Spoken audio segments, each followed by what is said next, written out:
InsyaAllah tuan-tuan, kita tunggu sedikit masa. Juga dalam pukul 11.15 kita akan mulakan kuliah sebelum Jumaat kita, insyaAllah, berkaitan dengan perbincangan kematian dan juga alam barzakh, insyaAllah.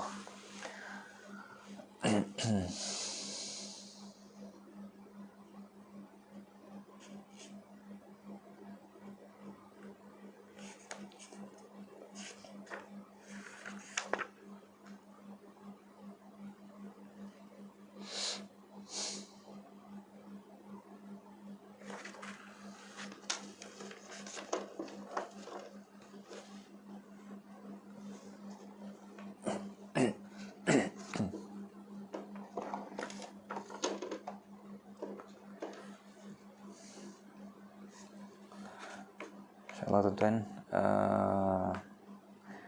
boleh clear suara, dengar suara ya tuan-tuan.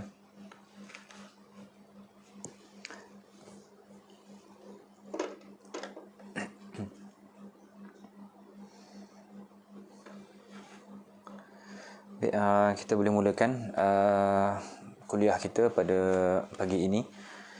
A'udzubillahi minasyaitonirrajim. Bismillahirrahmanirrahim. Alhamdulillahirabbil alamin. Wassalatu wassalamu ala asyrafil anbiya'i wal mursalin nabiyina Muhammadin wa ala alihi wa sahbihi ajma'in. Subhanaka la ilma lana illa ma 'allamtana innaka antal alimul hakim. Qala rabbi shrah li sadri wa yassir li amri wahlul 'uqdatam min lisani yafqahu qawli, amma ba'd.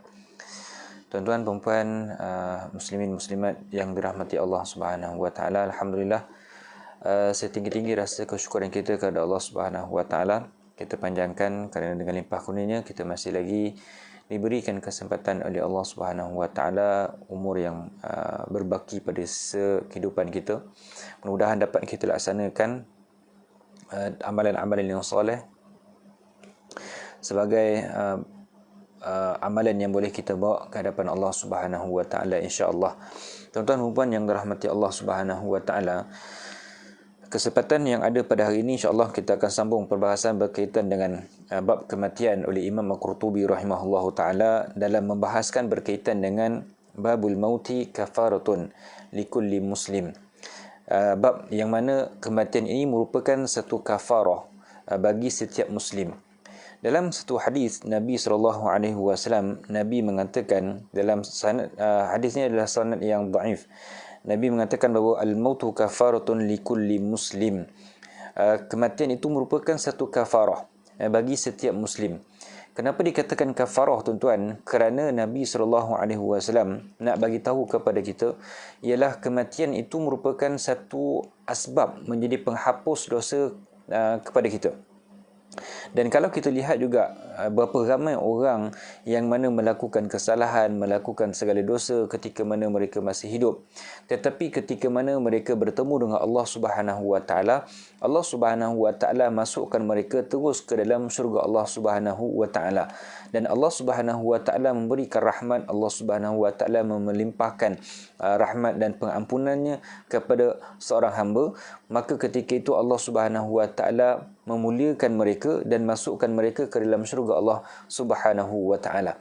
Jadi dalam satu hadis Nabi SAW, Nabi mengatakan, ma yusibul muslim min nasabin wala wasabin wala hammin wala huznin wala adha wala ghummin hatta syaukatin yushaquha illa kafarullahu biha minal khataya.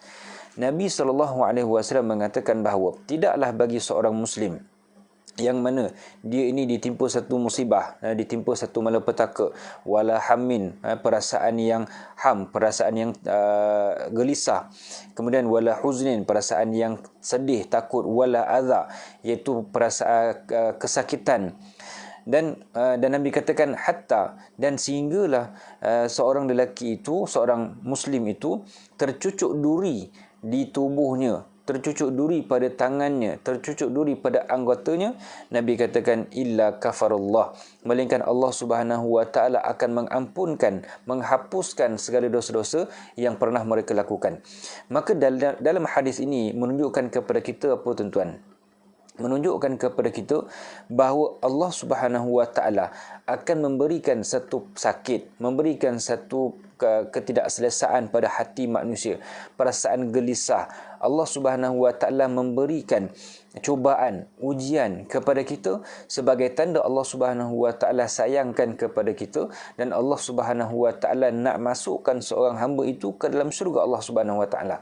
Sebab itu kalau kita lihat manusia ataupun seorang muslim yang saleh, seorang muslim yang mukminah, yang mukmin tuan-tuan, mereka akan sering diuji oleh Allah Subhanahu Wa Taala sebagai tanda sayangnya Allah Subhanahu Wa Taala kepada mereka. Dan kalau kita lihat Allah Subhanahu Wa Taala mengatakan walanabluwannakum bisyai'in minal khaufi wal ju'i wa naqsin minal amwali wal anfusi wath thamarat. Dan hujungnya Allah SWT mengatakan wabasyiris sabirin. Allah kata apa? Walanabluwannakum bisyai'in, dan kami akan uji mereka. Kami akan uji kamu bisyai'in, dengan sesuatu, daripada khauf, daripada perasaan takut, wal ju', perasaan lapar, wa naqsim minal amwal, kurangnya harta kita tuan-tuan, wal anfus, kekurangan pada diri kita. Dan Allah SWT katakan wabasyiris sabirin, dan berikanlah khabar gembira kepada orang yang sabar. Sebab itu kalau kita lihat bagaimana Allah Subhanahu Wa Taala menyatakan di dalam surah, di dalam Al-Quran, kebanyakannya Allah SWT katakan wabasyiris sabirin, berikanlah khabar gembira kepada orang-orang yang sabar. Dan Allah SWT katakan beruntunglah bagi orang yang sabar. Kesemua ini tuan-tuan merupakan Allah Subhanahu Wa Taala uji kepada seorang hamba. Allah SWT nak tengok betapa sabar ataupun tidak seorang hamba itu apabila diuji oleh Allah Subhanahu Wa Taala. Dalam konteks ujian yang Allah Subhanahu Wa Taala berikan kepada kita tuan-tuan, kita sabar, kita redha pada Allah Subhanahu Wa Taala, Allah akan masukkan kita ke dalam syurga dan Allah ampunkan segala dosa-dosa kita. Bayangkan tuan-tuan, ketika mana kematian datang menjemput kita, kematian datang bertemu dengan kita tuan-tuan. Dalam satu hadis, walaupun hadis itu adalah hadis yang dhaif dan sebagainya, tetapi para ulama menukilkan mengatakan bahawa kesakitan ketika mana kita menempuh kematian ini tuan-tuan bukan kesakitan yang biasa-biasa. Dalam satu riwayat tuan-tuan, ada seorang golongan daripada Bani Israel. Mereka ini tuan-tuan pergi ke satu tempat perkuburan. Di tempat perkuburan tersebut mereka berbual di antara mereka, lalu mereka mengatakan bahawa alangkah baiknya kalau kita solat 2 rakaat, kemudian kita minta pada Allah Subhanahu Wa Taala agar mereka ini dibangkitkan, mereka ini dibangkitkan, dan kita boleh tanya kepada mereka perihal berkaitan dengan hal-hal ahwal mereka di dalam kubur. Maka ketika itu mereka solat 2 rakaat dan mereka minta pada Allah Subhanahu Wa Taala, ya Allah, bangkitkanlah salah seorang di kalangan ahli yang berada dalam kubur. Lalu bangkitlah salah seorangnya daripada ahli kubur tersebut. Lalu mereka tanya, dia kata, apakah kehendak kamu ataupun apa hal kamu minta pada Allah Subhanahu Wa Taala untuk bangkitkan aku? Sedangkan aku telah mati 100 tahun yang lepas, tetapi kesakitan yang aku alami ketika mana sakaratul maut masih lagi terasa pada diri aku. Dan kalau boleh aku nak minta Allah SWT kembalikan kehidupanku. Maka nak katakan dalam perihal ini tuan-tuan, apa yang nak dikatakan bahawa kesakitan yang kita alami ketika mana sakaratul maut ini merupakan salah satu tanda kasih sayang Allah Subhanahu Wa Taala kepada kita. Yang mana ketika mana kita mengalami satu kesakitan yang teramat sangat, yang dalam riwayat, sebahagian riwayat mengatakan 1000 kali libasan pedang, walaupun itu ada perbahasan di kalangan ulama. Tetapi nak katakan apa tuan-tuan? Nak katakan bahawa kesakitan itu yang menyebabkan kita mendapat rahmat dan pengampunan Allah Subhanahu Wa Taala. Dan sebab itulah tuan-tuan, kalau kita lihat Nabi SAW mengatakan bahawa ma min muslim yusibuhu adza min maradin fama siwahu illa hattallahu bihi sayyiatihi kama tahattu syajaratu waraqaha. Nabi SAW mengatakan bahawa ma min muslim, tidaklah seorang muslim, yusibuhu adza, ditimpa dengan satu penyakit, ditimpa dengan satu kesakitan, min maradin, kesakitan penyakit, fama siwahu, melainkan ataupun daripada perkara-perkara yang lain, illa hattallahu bihi sayyiati, melainkan Allah Subhanahu Wa Taala akan menggugurkan kejahatan-kejahatan, keburukan-keburukan yang mereka pernah lakukan ketika mana mereka hidup. Seperti mana jatuhnya daun-daun kering daripada pokok. Begitulah perihal dosa-dosa yang kita lakukan, tuan-tuan. Maka sebab itulah kalau kita lihat petanda di antara Allah Subhanahu Wa Taala sayang ataupun tidak kepada seorang hamba itu, tuan-tuan, Waalaikumsalam warahmatullahi wabarakatuh, Cik Khairul. Betapa Allah SWT sayang kepada seorang hamba itu, tuan-tuan, Allah Subhanahu Wa Taala akan uji mereka. Tujuan Allah Subhanahu Wa Taala uji kita ni, tuan-tuan, adalah kerana Allah Subhanahu Wa Taala nak suruh hamba ni balik semula kepada Allah Subhanahu Wa Taala. Kita lihat, tuan-tuan, perempuan yang dirahmati Allah Subhanahu Wa Taala, kadang-kadang kehidupan kita, tuan-tuan, bukanlah sepanjang 24 jam itu kita ingat pada Allah Subhanahu Wa Taala. Kadang-kadang kita lalai, kadang-kadang kita beriman, kadang-kadang kita leka. Kerana itulah iman. Iman manusia yazidu wa yanqus. Iman manusia ini kadang-kadang naik, kadang-kadang turun. Itu adalah sifat iman. Seperti mana kalau kita lihat para sahabat Nabi SAW sendiri pun mengalami perasaan sedemikian. Nak katakan iman tu 24 jam berada di tingkatan yang paling tertinggi, mustahil bagi kita, tuan-tuan. Itu adalah iman malaikat. Seorang sahabat Nabi bernama Hanzalah, tuan-tuan, datang, dia duduk kat rumah, dia katakan nafaqah Hanzalah. Hanzalah telah jadi munafik. Munafik ni, tuan-tuan, gelaran munafik ini kalau zaman Nabi SAW dan bahkan pada zaman sekarang ini juga, tuan-tuan, kalau digelar pada seorang, itu merupakan balak yang paling besar, tuan-tuan. Balak yang paling besar. Nak katakan balak ini benda yang tohmah yang paling besar. Kerana apa? Kerana munafik ni dia dah sama darjat dengan orang kafir, dan bahkan neraka mereka lebih teruk daripada neraka orang kafir. Maka dia katakan nafaqah Hanzalah. Maka sahabat Nabi SAW mendengar ucapan diungkapkan oleh Hanzalah, maka disampaikan kepada Nabi SAW. Lalu berita ni sampai kepada Nabi SAW. Nabi panggil Hanzalah. Dia kata, ya Hanzalah, kenapa ni? Kenapa engkau mengatakan engkau munafik? Dia kata, ya Rasulullah, ketika mana aku berhadapan dengan engkau, ya Rasulullah, aku melihat syurga dan neraka itu betul-betul berada di hadapanku. Aku rasa takut, aku rasa seronok nak masuk ke dalam syurga. Tetapi bila aku balik ke rumah, aku bermain dengan isteri aku bermain dengan anak aku bergurau dengan mereka dan sebagainya.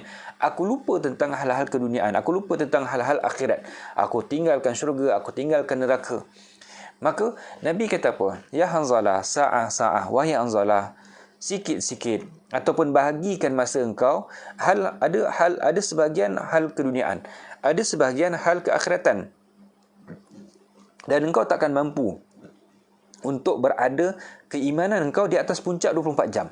Dan Nabi katakan, kalau engkau beriman dengan Allah Subhanahu Wa Taala 24 jam, Nabi kata apa? La safhal malaikati ala tariq. Nescaya malaikat akan beri salam kepada engkau, wahai Hanzalah, di tengah jalan. Maka nak katakan, layaknya pada ketika itu hanya malaikat saja yang iman mereka ini 24 jam berada di tingkatan yang teratas, tidak pernah turun-turun. Tetapi kita hari ini, tuan-tuan, bagaimana kita nak katakan, melainkan dosa-dosa yang kita lakukan itu, Allah SWT nak seru kita, Allah SWT nak panggil kita semula. Kadang-kadang kita lalai dengan Allah Subhanahu Wa Taala, kadang-kadang kita lupa dengan Allah Subhanahu Wa Taala.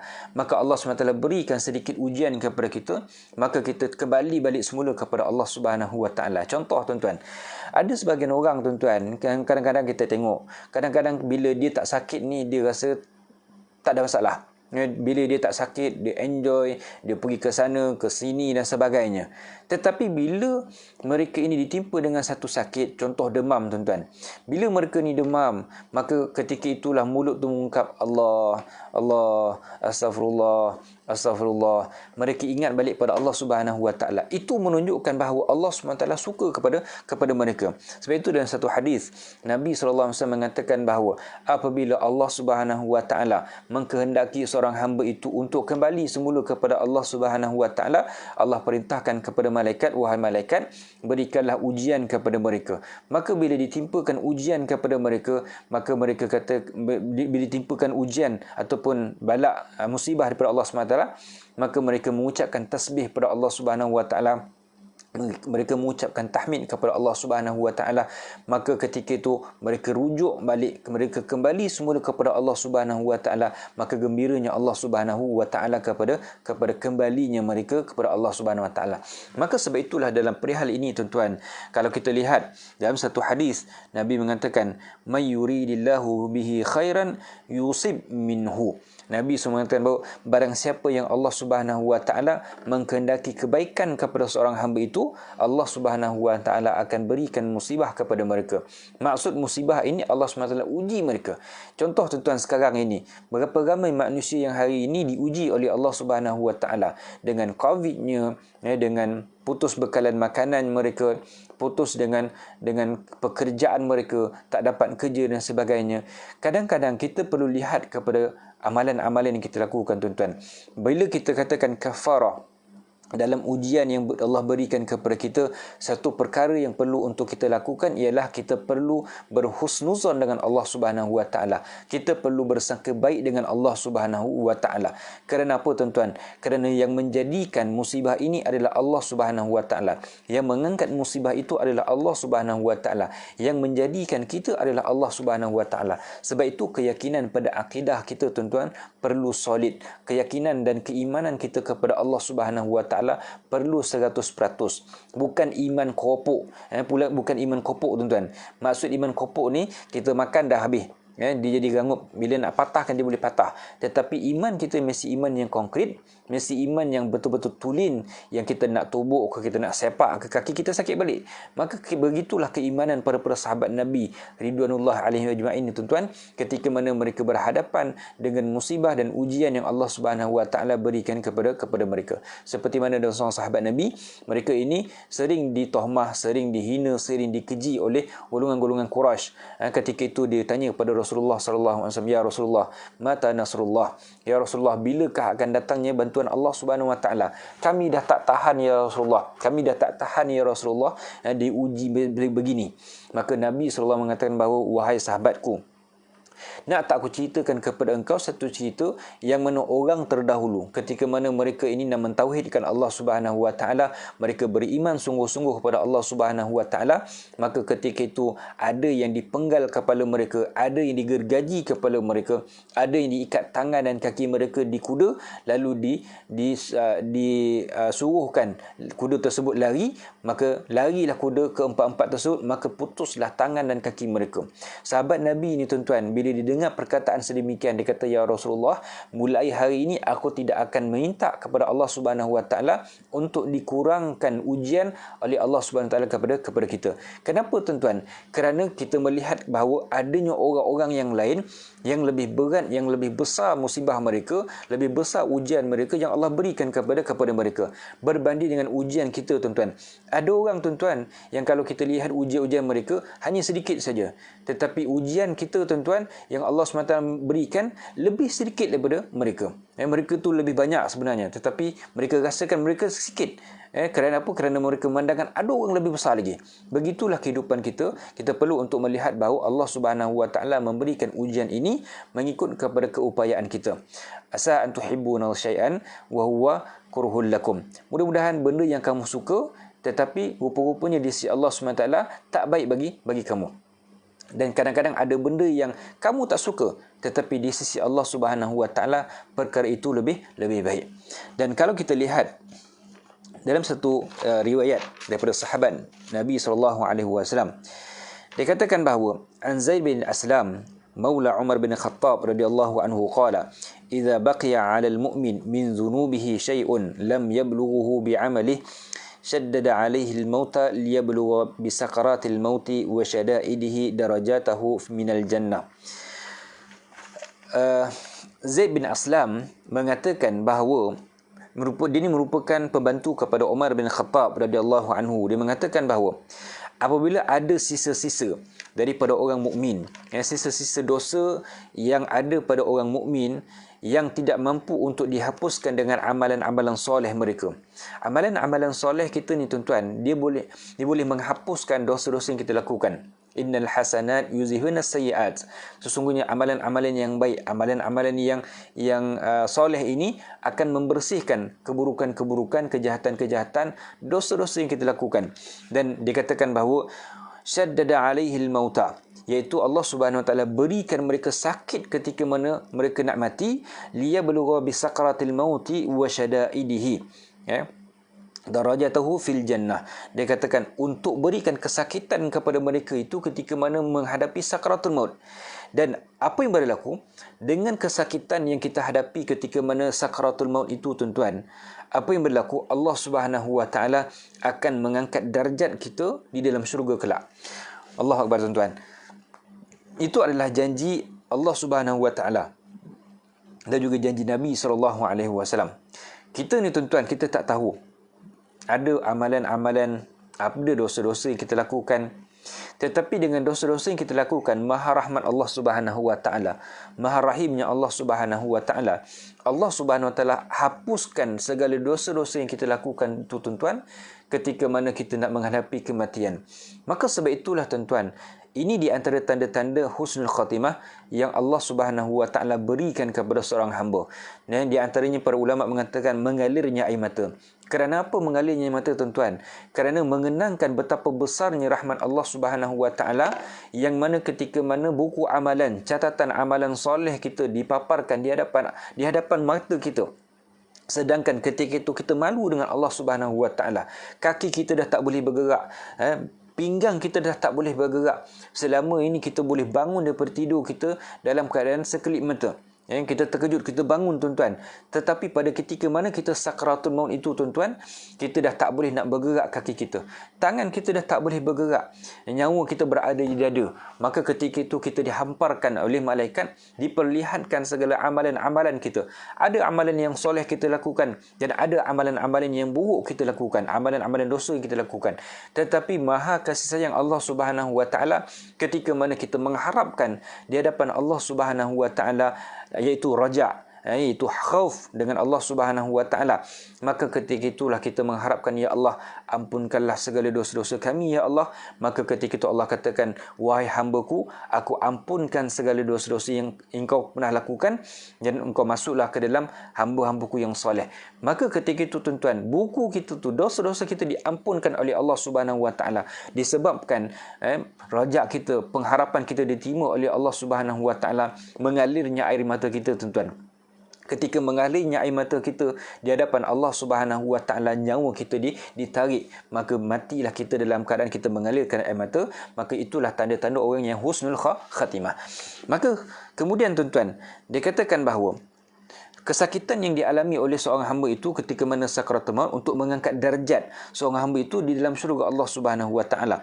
Wa innal kafira idza kana qad amala ma'rufan fid dunya. Apabila orang kafir itu ketika mana di dunia kadang-kadang melakukan amal-amal yang baik di dunia, hawwana alaihil mauta, Allah Subhanahu Wa Taala akan mempermudahkan mereka mati, liyastakmala sawabal ma'rufih, untuk menyempurnakan pahala-pahala yang mereka pernah lakukan.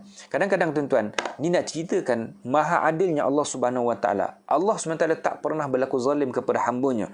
Kadang-kadang kita sebagai orang yang muslim, orang yang mukmin, melakukan dosa, Allah susahkan ketika mana kita menghadapi kematian. Rasa sakit, rasa haus yang teramat sangat, rasa dahaga yang teramat sangat, tuan-tuan. Tetapi kita tengok orang kafir ni, tuan-tuan, perginya sangat mudah. Orang-orang kaya, yang orang kafir ni perginya sangat mudah. Kita katakan ni tanda husnul khatimah ke? Kan? Rupa-rupanya tidak, tuan-tuan. Tetapi itu adalah petanda Allah SWT Maha Adil. Kerana Allah Subhanahu Wa Taala berikan kemudahan kepada mereka kerana ketika mana mereka hidup dahulu, mereka pernah melakukan amal-amal soleh. Mereka pernah melakukan amal-amal yang baik, seperti mana menderma, membantu orang-orang yang susah, memperbaiki, menjaga mak dan ayah mereka. Tetapi mereka tak mengucap kalimah syahadah. Tetapi Allah beri ganjaran tersebut ketika mana mereka nak mati. Kemudian, tuan-tuan, itu adalah perbahasan berkaitan dengan kematian kita ini merupakan satu kafarah, pengampunan dosa-dosa oleh Allah Subhanahu Wa Taala kepada kita. Kemudian perbahasan yang seterusnya, Imam Al-Qurtubi rahimahullah taala mengatakan, la yamutu ahadun illa wa huwa yuhsinu billahi dhanni wa fil khawfi min Allah taala. Imam Al-Qurtubi memasukkan satu bab. Dia mengatakan bahawa jangan sesekali kamu mati melainkan kamu seorang itu berbaik sangka dengan Allah Subhanahu Wa Taala fil khauf, dan merasa takut dengan Allah Subhanahu Wa Taala. Dalam ayat ini, tuan-tuan, Dia katakan bahawa yaqulu qabla wafatihi bi thalathati ayyam. Dikatakan sami'tu Rasulullah sallallahu alaihi wasallam yaqulu qabla wafatihi bi thalathati ayyam. Mendengar Nabi sallallahu alaihi wasallam mengucapkan kalimah ini sebelum meninggal. Ya, sebelum meninggal selama 3 hari. La yamutanna ahadukum illa wa huwa yuhsinu dhanni billah. Dia katakan apa? Illa yuhsinu dhanna billah. Jangan kamu mati melainkan kamu berhusnuzon dengan Allah Subhanahu wa taala. Dan dia katakan fa inna qauman qad aradahum su'u dhannahum billah faqala lahum tabaraka wa ta'ala wa dhalikum dhannukum alladhi dhanantum bi rabbikum aradakum fa asbahtum minal khasirin. Dikatakan pada dalam ayat ini, dikatakan apa tuan-tuan?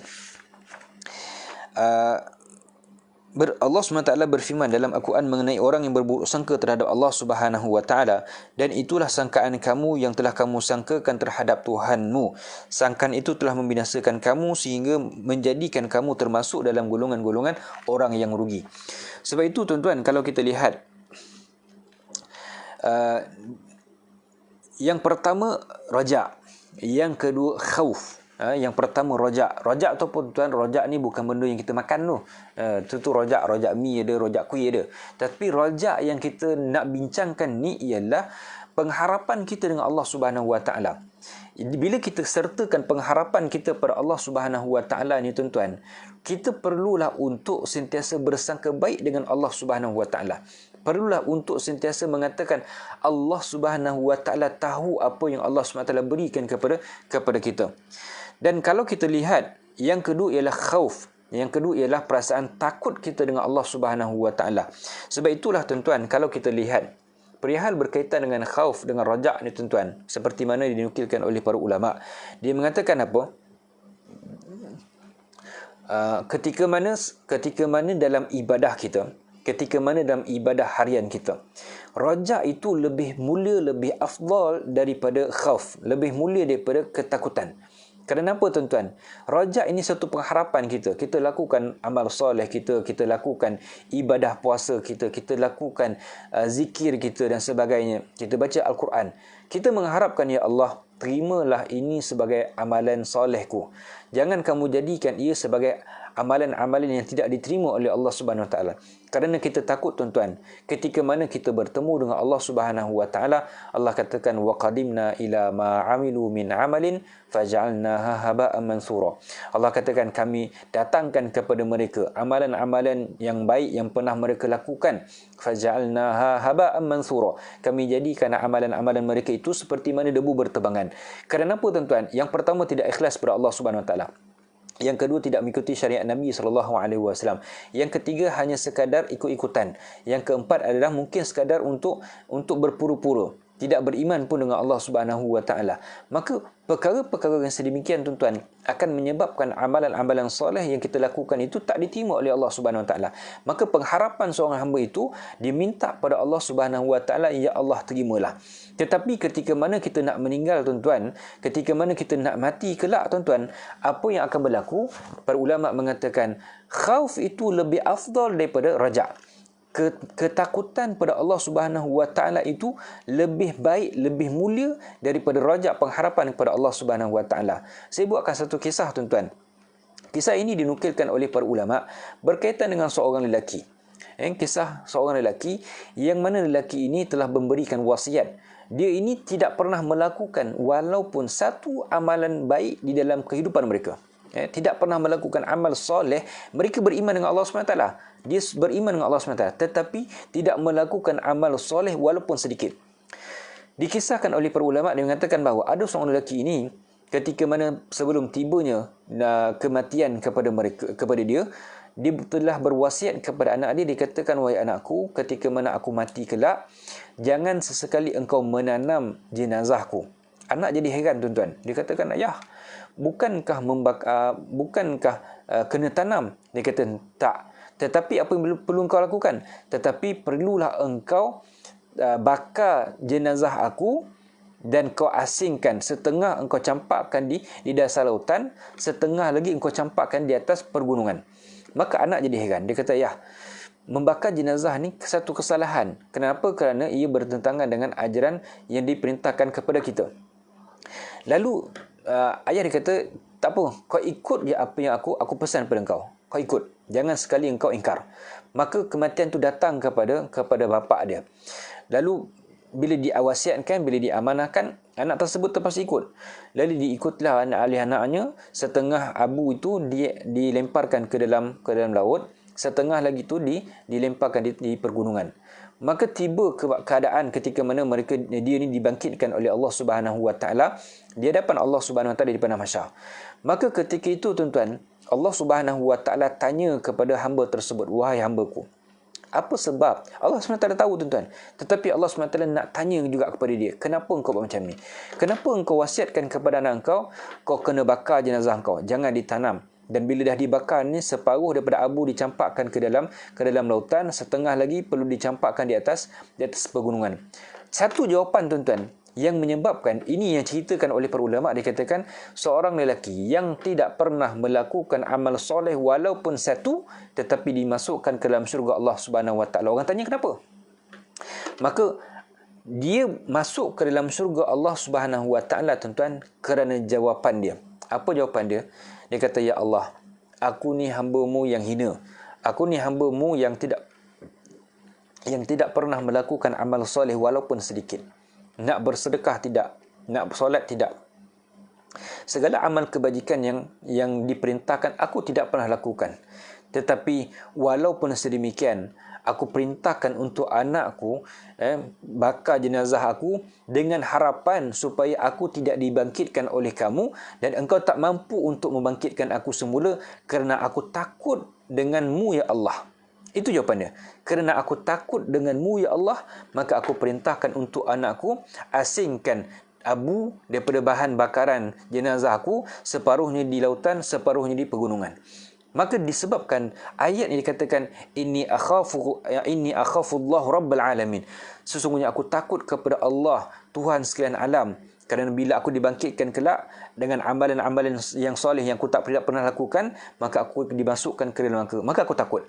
Maka sebab itulah Allah katakan, wahai hambaku, disebabkan takutmu kepadaku, aku masukkan kamu ke dalam syurga Allah Subhanahu Wa Taala.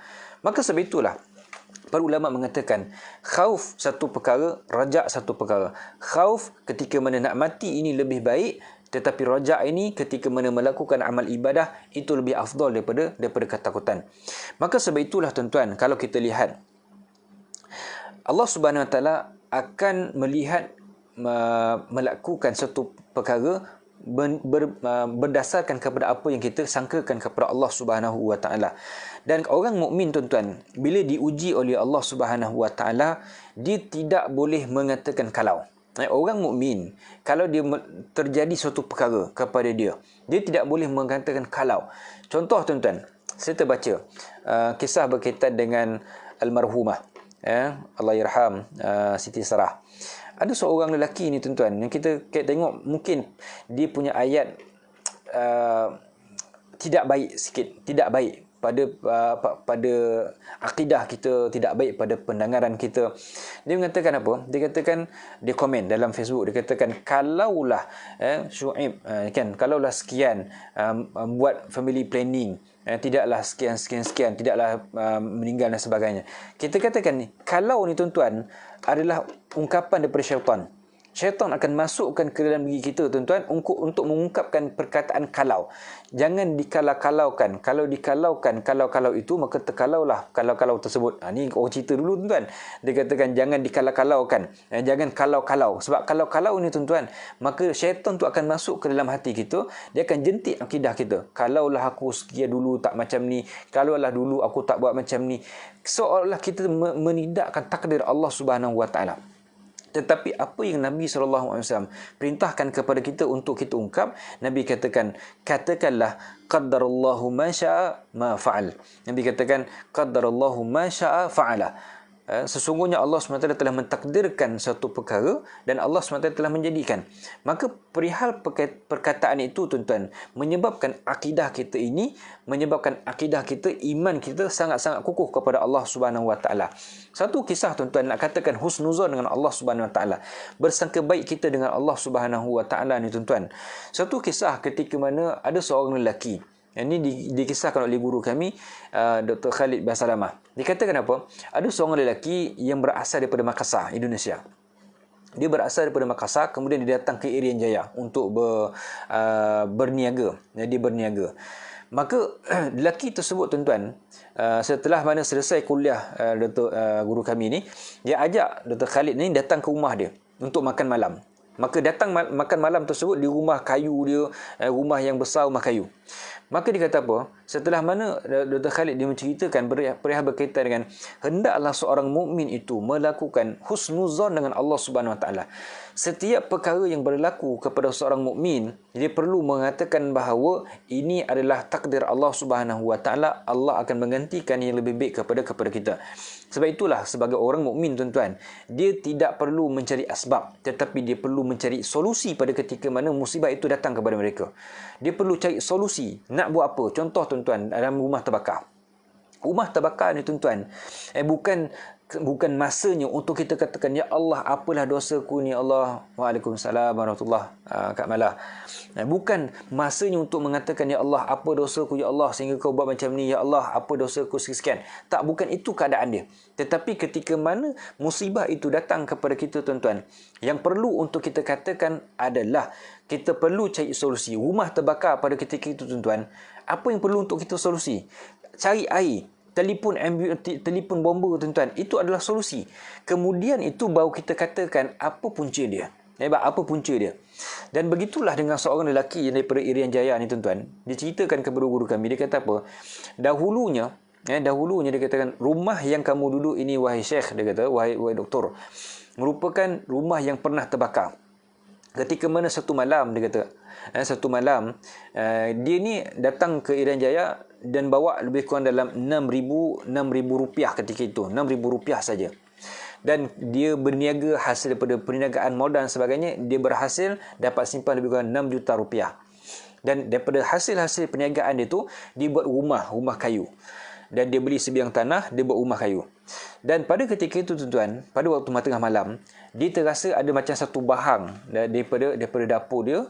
Kemudian dia kejutkan isteri dia. Rupa-rupa rumah dia sudah terbakar. Dia kejut bini dia, dia kejut anak dia dan sebagainya. Lalu dia hanya sempat menyelamatkan diri dia dan sempat menyelamatkan nyawa anak dia dan sebagainya. Maka dia keluar. Harta-harta yang lain dia semua tinggal. 6,000 ringgit, 6,000 rupiah, 6 juta rupiah, tuan-tuan, yang disimpan selama ni, tuan-tuan, habis terbakar. Kemudian dicuba untuk memadamkan kebakaran, dia tak mampu. Tetapi apa yang dikatakan? Dia katakan setelah mana dia tengok rumah dia habis kosong, habis dah terbakar, maka dia katakan, ya Allah, mungkin ada di antara harta-hartaku yang aku ambil daripada wang-wang yang haram. Mungkin ada daripada sumber-sumber ini adalah sumber yang haram. Maka ya Allah, ya Tuhanku, gantikanlah dengan gantian yang lebih baik. Ini dia katakan, engkau yang menjadikan ini dan engkau mengetahui tentang ahwalnya, dan engkau gantikanlah dengan yang lebih baik. Maka ketika itu, tuan-tuan, dia katakan, demi Allah wahai doktor, dia kata, demi Allah wahai doktor.